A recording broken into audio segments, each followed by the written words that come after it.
Hi there, my name is Zubair, and tonight we have 4 stories for you. 4 different moments where something wasn't right. Stories that seem ordinary until they aren't. If you enjoy dark and unsettling stories like these, consider hitting that bell icon so you never miss what comes next. And if something in this video gives you chills, share it with someone who loves to be scared. Now, let's begin. My name is Ryan. I work late nights, and every night, I take the elevator down from the 12th floor. One night, I pressed the button for the ground floor. The doors closed, everything normal, until it stopped on the 7th floor. The doors opened, no one there. I didn't think much of it, until I noticed something strange. The hallway lights were off, completely dark. And then, I heard a voice from the hallway. Hold the door. I froze, because I could see the entire hallway, and there was no one there. The elevator started closing, slowly. Right before the doors shut, something stepped in. I didn't see it, but I felt it, standing next to me. The display changed, going up, but I never pressed anything. The elevator stopped on the 13th floor, a floor that doesn't exist in our building. The doors opened, darkness, complete darkness. And then the voice again, closer this time. You came back. The doors shut on their own, and the elevator dropped, fast. When it finally stopped, I was back on the ground floor. But when I checked the panel, there was no button for the 13th floor. There never was.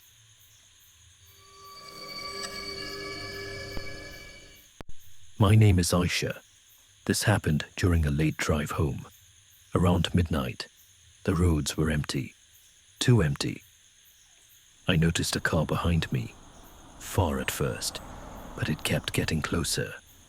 Same speed as me. Every turn I took, it followed. I thought maybe I was overthinking, until I switched lanes suddenly.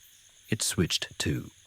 My heart started racing, so I decided to test it. I made a sharp turn into a small side road. No houses, no lights, just darkness, and the car followed. Now I was sure something was wrong. I sped up, so did it. Then suddenly, its headlights turned off, but I could still hear it, right behind me.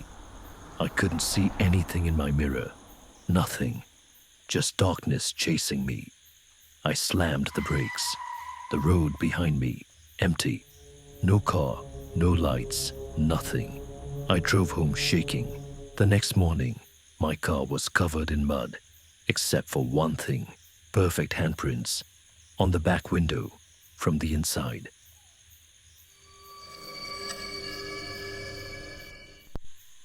My name is Omar. I'm a teacher, and I stay late sometimes to finish work. One evening, I was alone in the classroom, or at least I thought I was. I heard a chair move behind me. I turned. Nothing. All chairs in place. I went back to grading papers. Then I heard it again, scraping, slow, this time louder. I stood up, walked to the back. Everything normal. But when I turned around, one chair was pulled out, facing me. I froze. Then I noticed something worse. On the whiteboard, there was writing. I didn't write it. You forgot me here. My hands started shaking. I packed my things quickly and left. The next day, I came back early. The classroom was normal again, except for one thing. There was an extra name on the attendance sheet, a student who wasn't enrolled, and the seat number was the chair that moved. My name is Bilal, and this happened last month. I woke up. My phone was ringing. Unknown number. I answered. No one spoke, just static. Then I heard breathing, slow, uneven. I hung up. A few seconds later, my phone rang again. Same number. This time, I didn't answer. Instead, I checked my call history. And that's when I froze, because the call was marked as outgoing from my phone to that number. I checked the time. The exact moment I woke up. Then my phone vibrated again. A message from the same number. I opened it. It said, "I'm still here." I looked up slowly. My room was dark, silent, but I wasn't alone. I could hear breathing, not from the phone, from behind me. Hi, my name is Marcus, and what I'm about to tell you happened about 2 years ago. It's something I still think about every single time I take the A train home. It was a Tuesday night, November, around 2 a.m. I had stayed late at work. Nothing unusual. I knew that subway line well. Same platform, same flickering light, same cold metal bench I never sat on. But that night, the moment I stepped onto the platform, something felt off. The air felt heavier, colder, not because of the weather, but something else, something I couldn't explain. I checked my phone. 4 minutes until the train. I looked down the tunnel. Just darkness. The kind that feels like it's looking back at you. That's when I heard it. Breathing, right behind me. Too close. I turned around instantly. Nothing. Just me, the lights, and silence. I told myself it was the tunnel. Sound travels strangely underground.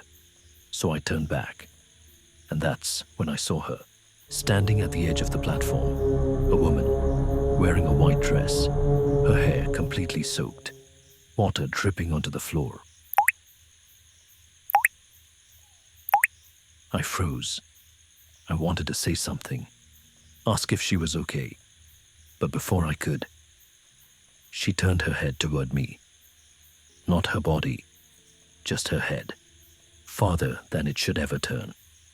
Her eyes were open, but she wasn't looking at me. She was looking through me, like I didn't belong there. I couldn't move.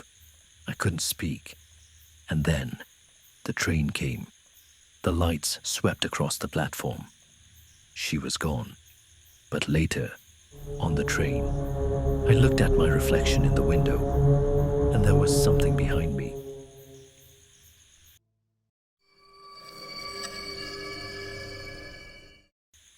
Hi, my name is James. I bought my house in Queens 12 years ago. Raised my kids there. Good house, good memories, mostly. My youngest was 4 when it started. She would wake up at night, stand at the top of the stairs, and just stare down.